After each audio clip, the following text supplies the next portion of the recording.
झकास हम अपना क्लास में लइका करेलो समार बैठे खाती पास में बाबू बानी सबसे झकास हम अपना क्लास में लइका करेलो समार बैठे खाती पास में सभे करेला बड़ाई हम केने केने जाई केहू कहे अमर पाली केहू लूलिया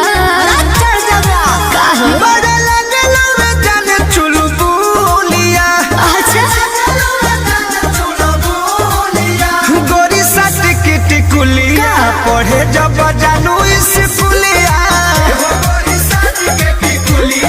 पढ़े जब जानू स्कूलिया अरे चुप रहो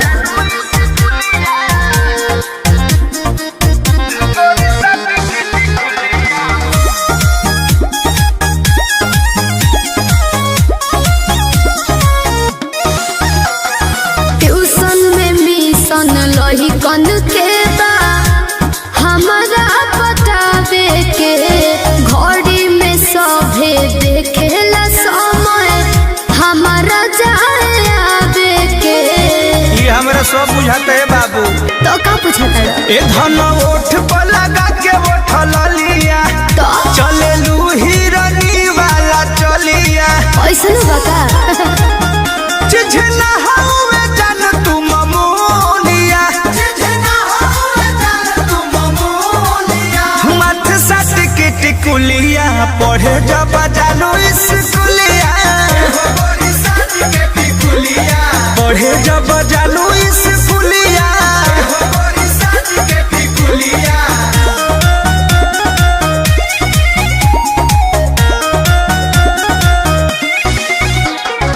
म्यूजिक बाय आर्या शर्मा अरे फेरा में हमारा लागल बाड़े प्रमोद विशाल हो सोनू सुधा कर डेरा पर पूछस हाल चाल हो पप्पू पिंटू लागल बड़े बाबू तो का करे बाय कह के निकल जालू हंस के जीवी रह जाला भीतर तरस के हमसे मजा ले ले सखी तोहर जूलिया हमसे मजा ले ले सखी तोहर जूलिया हे गोरी साट के टिकुलिया पढ़े जब जानू स्कूलिया गोरी साट के टिकुलिया पढ़े जब जानू स्कूलिया गोरी साट के टिकुलिया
गर्दन में शोभे नगीना